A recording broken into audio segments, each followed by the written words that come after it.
मुंबई स्थित जसलोक अस्पताल के आईसीयू में वीना बिस्तर पर निस्पंद पड़ी थी। उसे इस हालत में देखकर उसकी मां अहल्या का कलेजा मुंह को आ रहा था। उसके कंठ में रुलाई उमड़ रही थी। उसने सपने में भी नहीं सोचा था कि उसे एक दिन ऐसे दुखदाई दृश्य का सामना करना पड़ेगा।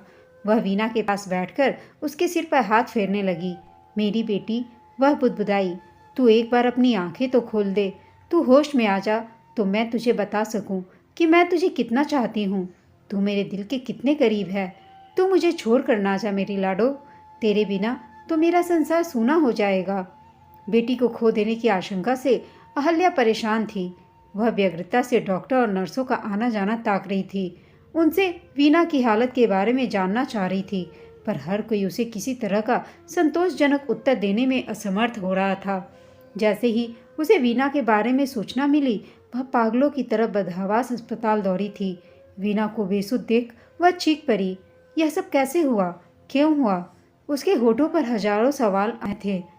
मैं आपको सारी बात विस्तार में बताऊंगा, उसके दामाद भास्कर ने कहा था। आपको तो पता ही है कि वीना ड्रग्स की आदी थी। लगता है कि इस बार उसने ओवरडोज ले ली और बेहोश हो गई। काम वाली बाई की नज़र उस पर पड़ी तो उसने मुझे दफ्तर में फ़ोन किया। मैं दौड़ा आया, उसे अस्पताल लाया और आपको खबर कर दी। हाय हाय, वीना ठीक तो हो जाएगी ना? अहल्या ने चिंतित होकर सवाल किया। डॉक्टर्स पूरी कोशिश कर रहे हैं, भास्कर ने उम्मीद जताई। भास्कर से कोई आश्वासन ना पाकर अहल्या ने चुप्पी साध ली, और वह कर भी क्या सकती थी। उसने अपने को इतना लाचार कभी महसूस नहीं किया था पहले। वह जानती थी कि वीना ड्रग्स लेती थी। ड्रग्स की यह आदत उसे अमेरिका में ही पड़ चुकी थी। मानसिक तनाव के चलते वह कभी कभी गोलियां फांक लेती थी। उसने ओवरडोज गलती से ली या आत्महत्या करने का प्रयत्न किया था, यही अहल्या जानना चाहती थी। उसका मन एक बारगी अतीत में जा पहुंचा। उसे वह दिन याद आया जब वीना पैदा हुई थी। लड़की के जन्म से घर में किसी प्रकार की हलचल नहीं हुई थी। कोई उत्साहित नहीं था। अहल्या व उसका पति सुधाकर ऐसे परिवेश में पले बढ़े थे जहां लड़कों को प्रशस्ति दिया जाता था। लड़कियों की कोई अहमियत नहीं थी। लड़कों के जन्म पर थालियां बजाई जाती, लड्डू बांटे जाते, खुशियां मनाई जाती, और अगर बेटी हुई तो सबके मुंह लटक जाते। बेटी सिर का बोझ थी, वह घाटे का सौदा थी, एक बड़ी जिम्मेदारी। उसे पाल पोस कर बड़ा कर दूसरों को सौंप देना होता था। उसके लिए वर खोजकर, दान दहेज देकर उसकी शादी करने की प्रक्रिया में उसके माँ बाप हलकान हो जाते और अक्सर आकंठ कर्ज में डूब जाते थे। अहल्या और सुधाकर भी अपनी संकीर्ण मानसिकता व पिछड़ी विचारधारा को लेकर जी रहे थे। वे समाज के घिसे पीटे नियमों का हूबहू पालन कर रहे थे। वे हद दर्जे के पुरातन पंथी थे, लकीर के फकीर। देश में बदलाव की बयार आई थी। औरतें अपने हकों के लिए संघर्ष कर रही थीं, स्त्री सशक्तिकरण की मांग कर रही थी, पर अहल्या और उसके पति को इससे कोई फर्क नहीं पड़ रहा था। अहल्या को याद आया कि बच्ची को देखकर उसकी सास ने कहा था, बच्ची जरा दुबली पतली और मरियल सी है, रंग भी थोड़ा सांवला है, पर कोई बात नहीं अहल्या, दो बेटों के जन्म के बाद इस परिवार में एक बेटी की कमी थी, सो वह भी पूरी हो गई। जब भी अहल्या को उसकी सास अपनी बेटी को ममता के वशीभूत होकर गोद में लेते या उसे प्यार करते देखती तो उसे टोके बिना न रहती।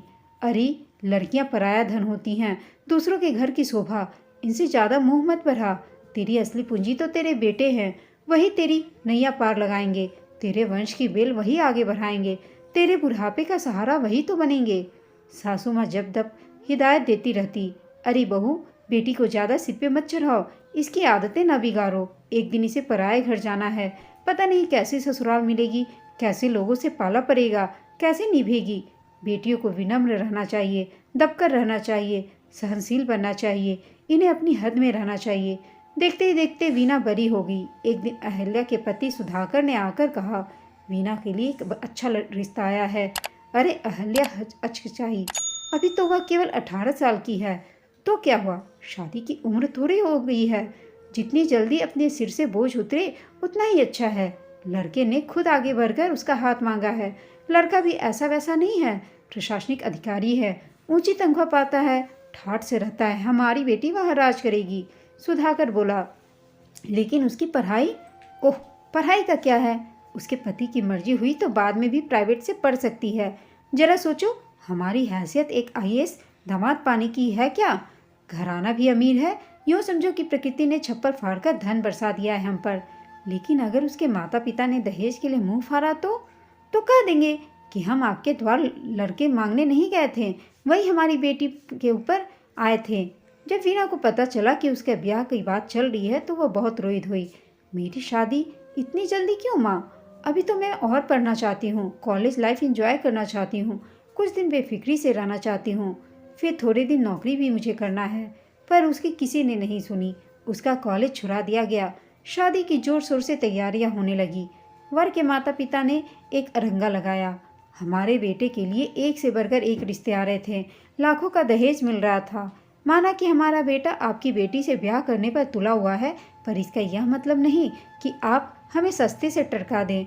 नगद ना सही, उसकी हैसियत के अनुसार एक कार, फर्नीचर, फ्रिज, एसी वगैरह देना ही होगा आपको। सुधाकर सिर थाम कर बैठ गए। मैं अपने आप को बेच दूं तो भी इतना सब कुछ नहीं जुटा सकता। वे हताश स्वर में बोले। मैं कहती थी ना कि वर पक्ष वाले दहेज के लिए मुंह फाड़ेंगे। आखिर बात दहेज के मुद्दे पर आकर अटक गई। अहल्या ने उलाहना दिया। आंटी जी, आप लोग फिक्र न करें। उनके भावी दामाद उदय ने उन्हें दिलासा दिया। मैं सब संभाल लूँगा। मैं अपने माँ बाप को समझा लूँगा। आखिर मैं उनका इकलौता पुत्र हूँ, वह मेरी बात नहीं टालेंगे। पर उसके माता पिता भी अड़कर बैठे थे। दोनों में तनातनी थी। आखिर उदय के माँ बाप की ही चली। वे शादी के मंडप से उदय को जबरन उठाकर ले गए और सुधाकर व अहल्या कुछ न कर सके। देखते ही देखते शादी का माहौल मातम में बदल गया। घर आती और बाराती चुपचाप खिसक गए। अहल्या और वीना ने रो रो कर घर में कोहराम मचा दिया। अब इस तरह मातम मनाने से क्या हासिल होगा? सुधाकर ने लताड़ा। इतना निराश होने की जरूरत नहीं। हमारी लायक बेटी के लिए बहुतेरे वर जुट जाएंगे। वीना मन ही मन आहत हुई, पर उसने इस अप्रिय घटना को भूलकर पढ़ाई में अपना मन लगाया। वह पढ़ने में तेज थी। उसने परीक्षा अच्छे नंबरों से पास की।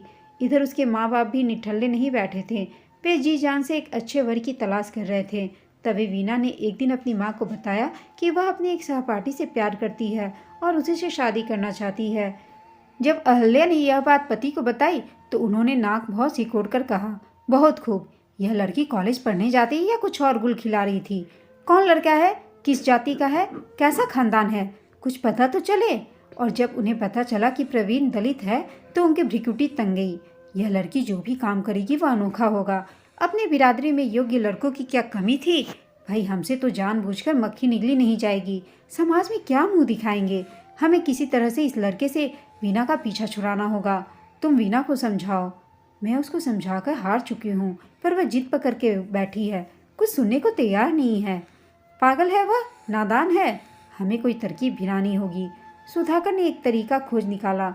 वे वीना को एक ज्योतिषी के पास ले गए। हमने इनके बारे में बहुत कुछ सुना है। तेरा विदेश जाकर पढ़ने का बहुत मन है ना? चलो इनसे राय मशवरा कर लेते हैं और पता लगाते हैं कि तुम्हारे भविष्य में क्या है। सुधाकर पहले ही ज्योतिषी से मिल चुके थे और उसकी मुट्ठी गर्म कर दी। महाराज, कन्या एक गलत सोहबत में पड़ गई है और उससे शादी करने का हट कर रही है। कुछ ऐसा कीजिए कि उसका मन उस लड़के की ओर से फिर जाए। आप चिंता न करें यजमान, ज्योतिषाचार्य ने कहा। ज्योतिषी ने वीना की जन्मपत्री देखकर बताया कि उसका विदेश जाना अवश्यंभावी है। तुम्हारी कुंडली अति उत्तम है। तुम पढ़ लिख कर अच्छा नाम कमाओगी। रही तुम्हारी शादी की बात, सो कुंडली के अनुसार तुम मांगलिक हो और यह तुम्हारे भावी पति के लिए घातक सिद्ध हो सकता है। तुम्हारी शादी एक मांगलिक लड़के से ही होनी चाहिए, वरना जोड़ा फलेगी फूलेगी नहीं। एक बात और, तुम्हारे ग्रह बताते हैं कि तुम्हारी एक शादी ऐन वक्त पर टूट गई थी। जी हाँ, भविष्य में इस तरह की बाधा को टालने के लिए एक अनुष्ठान कराना होगा। ग्रह शांति करानी होगी, तभी कुछ बात बनेगी। ज्योतिषी ने अपनी गोलमोल बातों से वीना के मन में ऐसी दुविधा पैदा कर दी कि वह भारी असमंजस में पड़ गई। वह अपनी शादी के बारे में कोई निर्णय न ले सकी। शीघ्र ही उसे अमेरिका के एक यूनिवर्सिटी से वजीफे के साथ वहां दाखिला मिल गया। उसे अमेरिका के लिए रवाना कर उसके माता पिता ने सुकून की सांस ली। अब सब ठीक हो जाएगा, सुधाकर ने कहा। लड़की का मन पढ़ाई में लगेगा और उसकी प्रवीण से भी दूरी बन जाएगी। बाद की बाद में देखी जाएगी। इत्तेफाक से वीना के दोनों भाई भी अपने अपने परिवार समेत अमेरिका जा बसे थे और वहीं के होकर रह गए थे। उनका अपने माता पिता के साथ नाम मात्र का संपर्क रह गया था। शुरू शुरू में वे हर हफ्ते फ़ोन करके माँ बाप की खोज खबर लेते थे, लेकिन उनका फ़ोन आना धीरे धीरे कम हो गया। वे दोनों अपने कामकाज और घर संसार में इतने व्यस्त हो गए कि महीनों बीत जाते, उनका फ़ोन ना आता। माँ बाप ने उनसे जो आस लगाई थी वह धूल धूसरित होती जा रही थी। समय बीतता रहा। वीना ने पढ़ाई पूरी कर अमेरिका में ही नौकरी कर ली। पूरे 8 वर्षों बाद वह भारत लौट कर आई। उसमें भारी परिवर्तन हो गया था। आंखों पर चश्मा लग गया था, बालों में 2-4 रुपहले तार झांकने लगे थे। उसे देखकर सुधाकर व अहल्या धक से रह गए, पर कुछ बोल ना सके। अब तुम्हारे क्या करने का इरादा है बेटी? उन्होंने पूछा। मेरा नौकरी करके जी भर गया। मैं अब शादी करके अपना घर बसाना चाहती हूँ। आप लोग मेरी बात चलाइए। आप लोग जहाँ कहेंगे मैं वहाँ शादी करूँगी। अहल्या और सुधाकर फिर से खोजने में लग गए। अब स्थिति बदल चुकी थी। वीना अब उतनी आकर्षक नहीं लगी थी और वह उसमें बुढ़ापा का भी आसार नजर आ रहा था। वह अब नटखट चुलबुली नहीं, धीर गंभीर हो गई थी। उसके माता पिता जहाँ भी बात चलाते उन्हें मायूसी ही हासिल होती। तभी एक दिन एक मित्र ने उन्हें भास्कर के बारे में बताया। है तो वह विधुर। उसकी पहली पत्नी की अचानक असमय मृत्यु हो गई। भास्कर नाम है उसका। वह इंजीनियर है, अच्छा कमाता है, खाते पीते घर का है। माँ बाप ने वीना पर दबाव डालकर उसे शादी के लिए मना लिया। वह अपने हिस्से की खुशियाँ बटोरने के लिए ललायत हो गई, लेकिन भास्कर से उसका जरा भी तालमेल नहीं बैठा। उनमें शुरू में ही पटती नहीं थी। दोनों के स्वभाव में जमीन आसमान का अंतर था। भास्कर बहुत ही मितभाषी, लेकिन हमेशा गुमसुम रहता, अपने में सीमित रहता। वीना ने बहुत कोशिश की कि उनमें नज़दीकियाँ बढ़े, पर यह एक तरफा प्रयास था। भास्कर का हृदय मानो एक दुर्भेद किला था। वह उसके मन में न था सकी। उसे समझ पाना मुश्किल था। पति और पत्नी में जो अंतरंगता व आत्मीयता होनी चाहिए वह उन दोनों में नहीं थी। दोनों एक ही घर में रहते, पर अजनबियों की तरह। दोनों अपनी अपनी दुनिया में मस्त रहते, अपने अपनी राह चलते। दिनों दिन वीना और उसके बीच खाई बढ़ती गई। कभी वीना भविष्य के बारे में सोचकर चिंतित हो उठती। इस शुष्क स्वभाव वाले मनुष्य के साथ सारी जिंदगी कैसे कटेगी मेरी? इस भरे जीवन में वह कैसे निजात पाएगी? वह सोच निरंतर उसके मन में बना रहता। एक दिन वह अपने माता पिता के पास जा पहुंची। माँ, पिताजी, मुझे इस आदमी से छुटकारा चाहिए। उसने दो टक कहा। अहल्या और सुधाकर स्तंभित रह गए। यह क्या कह रही है तू? अचानक से तूने ऐसा कैसे फैसले ले लिया? आखिर भास्कर में क्या बुराई है? अच्छे चाल चलन का, अच्छा कमाता धमाता है, तुझसे अच्छी तरह पेश आता है। कोई दहेज दहेज का भी लफड़ा नहीं है? नहीं माँ, 100 बात की एक बात। मेरी उनसे नहीं पड़ती, हमारे विचार नहीं मिलते। मैं अब एक दिन भी उनके साथ नहीं बिताना चाहती। हमारा अलग हो जाना ही बेहतर है। पागल न बन। जरा जरा सी बातों के लिए क्या शादी के बंधन को तोड़ना उचित है? बेटी, शादी में समझौता करना पड़ता है, तालमेल बिठाना पड़ता है, अपने अहम को त्यागना पड़ता है। वह सब मैं जानती हूँ माँ। मैंने अपनी तरफ से पूरा प्रयत्न करके देख लिया, पर हमेशा नाकाम रही। बस मैंने फैसला कर लिया है। आप लोगों को बताना जरूरी समझा, सो बता दिया।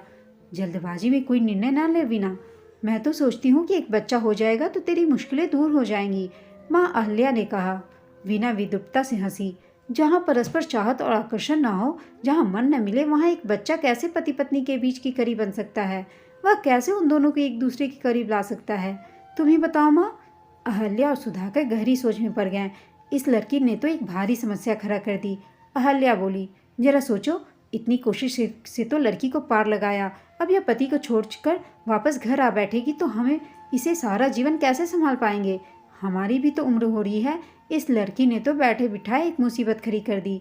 उसे किसी तरह समझा बुझाकर ऐसा पागलपन करने से रोको। हमारे परिवार में कभी किसी का तलाक नहीं हुआ। यह हमारे लिए डूब मरने की बात होगी। शादी ब्याह कोई हंसी खेल है क्या? और फिर इसे यह भी तो सोचना चाहिए कि इस उम्र में एक तलाकशुदा लड़की को के दोबारा शादी कौन करेगा? लड़के क्या सड़कों पर पड़े मिलते हैं? कौन इसके सुरखाब लगे हैं जो इसे दोबारा शादी करेगा?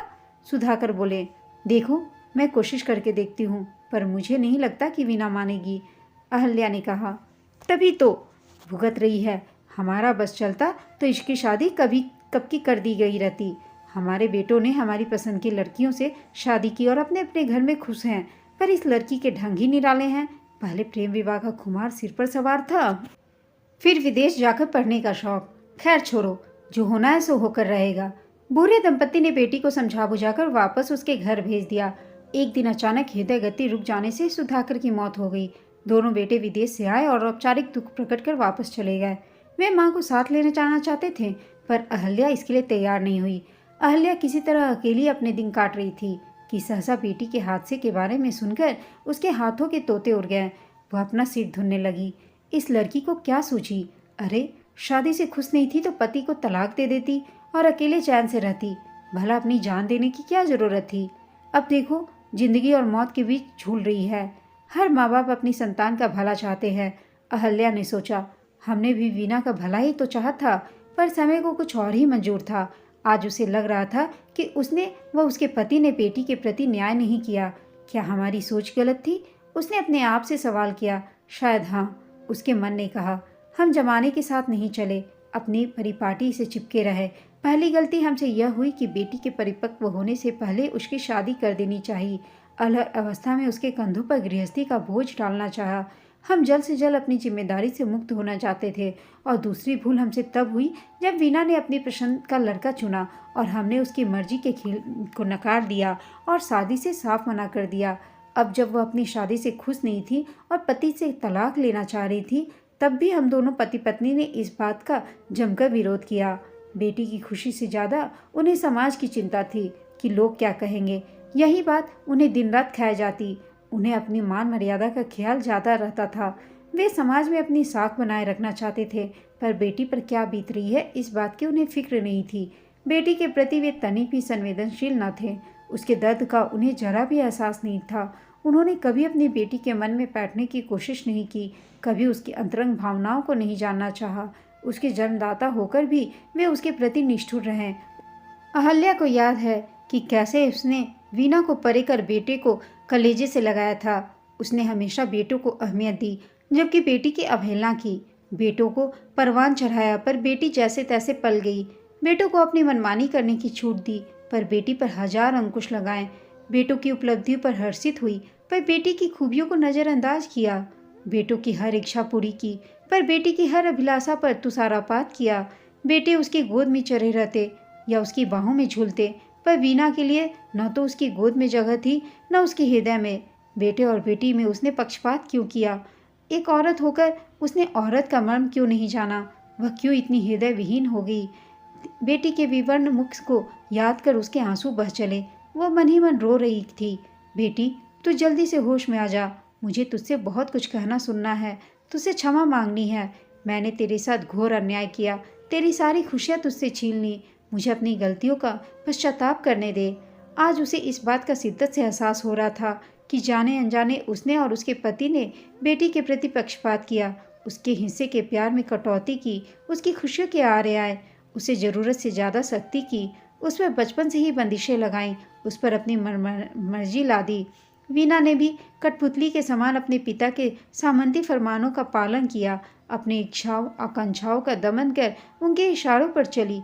ढकोसलों, कुरीतियों और कुसंस्कारों से जकड़े समाज के नियमों के प्रति सिर झुकाया। फिर एक पुरुष के अधीन होकर उसके आगे घुटने टेक दिए। अपने अस्तित्व को मिटाकर अपना तनमन उसे सौंप दिया। फिर भी उसकी कोई महत्व नहीं, उसका कोई कद्र नहीं, उसकी कोई मान्यता नहीं। प्रतीक्षा कक्ष में बैठे बैठे अहल्या की आंख लग गई। तभी भास्कर आया। वह उसके लिए घर से चाय नाश्ता लेकर आया था। माँ जी, आप जरा रेस्ट रूम में जाकर फ्रेश हो लो, तब तक मैं यहाँ बैठता हूँ। अहल्या नीचे की मंजिल पर गई। वह बाथरूम से हाथ मुंह धोकर निकली थी कि एक अनजान औरत उसके पास आई और बोली, बहन जी, अंदर जो आईसीयू में मरीज भर्ती है, क्या वह आपकी बेटी है? और क्या वह भास्कर जी की पत्नी है? हाँ, लेकिन आप यह बात क्यों पूछ रही हैं? अहल्या ने पूछा। एक जमाना था जब मेरी बेटी शोभा भी इसी भास्कर से ब्याही थी। अरे! अहल्या मुंह बाएं उसे एकटक ताकने लगी। हाँ बहन जी, मेरी बेटी इसी शख्स की पत्नी थी। वह इसके साथ कॉलेज में पढ़ती थी। दोनों ने भागकर प्रेम विवाह किया, पर शादी के 2 वर्षों बाद ही उसकी मौत हो गई। ओह, यह सुनकर बहुत अफसोस हुआ। हाँ, अगर उसकी मौत किसी बीमारी की वजह से होती तो हम भी अपने कलीजे पर पत्थर रखकर उसका वियोग सह लेते। उसकी मौत किसी हादसे में भी नहीं हुई कि हम उसे आकस्मिक दुर्घटना समझकर मन को समझा लेते। उसने भी आत्महत्या ही की थी। अब आपसे क्या बताऊं, यह एक अबूझ पहेली है। मेरी हंसती खेलती बेटी जो जिजीविषा से भरी थी, जो अपनी जिंदगी भरपूर जीना चाहती थी, जिसके जीवन में कोई गम नहीं था, उसने अचानक अपनी जान क्यों देनी चाहिए? यह हम माँ बाप कभी जान नहीं पाएंगे। मरने के पहले दिन में वह हमसे फ़ोन पर बातें कर रही थी, खूब हंस बोल रही थी, और दूसरे दिन ही हमें खबर मिली कि वह इस दुनिया से जा चुकी है। उसके बिस्तर पर नींद की गोलियों की खाली शीशी पड़ी हुई मिली थी। न कोई चिट्ठी, न पत्री और न ही कोई सुसाइड नोट। और भास्कर का इस बारे में क्या कहना था? अहल्या ने पूछा। यही तो रोना है बहन जी कि भास्कर इस बारे में कुछ भी न बता सका। हम में कोई झगड़ा नहीं हुआ। उसने कहा, छोटी मोटी खिटपिट तो मियाँ बीवी में होती ही रहती है, पर हमारे बीच ऐसी कोई भीषण समस्या नहीं थी कि जिस वजह से शोभा को जान देने की नौबत आ पड़ी। लेकिन हमारे मन में हमेशा यह शक बना रहा कि शोभा को आत्महत्या करने को उकसाया गया। बहन जी, हमने तो पुलिस में भी शिकायत की कि हम भास्कर पर या उसके घर वालों पर शक है, पर कोई नतीजा नहीं निकला। हमने बहुत भागदौड़ की कि मामले की तह तक पहुँचे, पर फिर भी हार कर रो बैठे, कुछ न कर पाए। पति पत्नी के बीच क्या गुजरती थी यह कौन जाने, उनके बीच क्या घटा यह किसी को नहीं पता। हमारी बेटी को कौन सा गम खाया जा रहा था यह भी हम न जान पाए। पता नहीं वह कौन सी कुघड़ी थी जब भास्कर से मेरी बेटी की मित्रता हुई। अहल्या के मन में खलबली मच गई। कितना अजीब संयोग था कि भास्कर की पहली पत्नी ने भी आत्महत्या की और अब उसकी दूसरी पत्नी ने भी अपने प्राण देने चाहे। क्या यह महज इत्तेफाक था या भास्कर वास्तव में एक खलनायक था? अहल्या ने मन ही मन तय किया कि अगर वीना की जान बच गई तो वह पहला काम यह तय करेगी कि अपनी बेटी को फौरन तलाक दिलाकर उसे इस दरिंदे से चंगुल से बचाएगी। वह अपनी साख बचाने के लिए अपनी बेटी की आहुति कभी नहीं देगी। वीना अपनी शादी को लेकर जो भी कदम उठाए उसे मान्य होगा। इस कठिन घड़ी में उसकी बेटी को उसका साथ चाहिए, उसका संबल चाहिए। देर सवेर ही सही वह अपनी बेटी का सहारा बनेगी, उसकी ढाल बनेगी, हर तरह की आपदा से उसकी रक्षा करेगी। एक माँ होने के नाते वह अपना फर्ज निभाएगी और वह इस अनजान महिला के साथ मिलकर उसकी बेटी की मौत की गुत्थी भी सुलझाएगी। भास्कर जैसे कई भेड़िए सजनता का मुखौटा ओढ़े अपनी पत्नी को प्रताड़ित करते रहते हैं, उसे तिल तिल कर जलाते हैं और उसे अपने प्राण त्यागने को मजबूर करते हैं, लेकिन वे खुद बेदाग बच जाते हैं क्योंकि बाहर से भले ही बने रहते हैं, घर की चारदीवारी के भीतर उनकी करतूतें छिपी ढकी रहती हैं। वह वापस प्रतीक्षा कक्ष में पहुंची तो उसने देखा कि एक डॉक्टर आईसीयू से निकलकर सीधा उसकी तरफ आ रहा था। अहल्या के हृदय में धुकधुकी होने लगी। उसकी आशान्वित नजरें उस पर टिक गईं। डॉक्टर ने कहा, घबराने की कोई बात नहीं, वीना को बहुत जल्दी होश में आ जाएगा और अब वह खतरे से बाहर है। यह सुनकर अहल्या को बहुत खुशी हुई और उसने वहीं पर रुककर वीना का साथ दिया। कुछ दिनों के बाद वीना पूरी तरह से स्वस्थ हो गई। अहल्या ने वीना को अपने साथ अपने घर ले गई। वीना अभी भी सदमे में थी। अहल्या ने उसे जब प्यार से पुचकार कर उससे सारी बात पूछी तो वीना टूट पड़ी, रो पड़ी। वो उसने सारा बात बताया कि कैसे भास्कर उससे हमेशा झगड़ा करते रहता था और उस हादसे वाले दिन भी भास्कर ने ही जबरदस्ती वीना को सारी गोलियां दूध में मिलाकर दे दी थी, जिससे वीना को कुछ भी पता न चला। वीना ने पुलिस के सामने भी यही कहा और फिर वीना की मदद से पुलिस ने भास्कर को जल्द ही गिरफ्तार कर लिया। अहल्या को अपनी गलती पर बहुत अफसोस था और उसने वीना से क्षमा मांगी कि वह कभी भी बेटी को नहीं जान पाई, लेकिन अब वह बेटी के साथ हमेशा रहेगी। दोस्तों, आपको यह कहानी कैसी लगी कमेंट करके बताइएगा। साथ ही कहानी अच्छी लगी हो तो इसे लाइक, शेयर और चैनल को सब्सक्राइब अवश्य कीजिएगा। कहानी सुनने के लिए आप सबका धन्यवाद।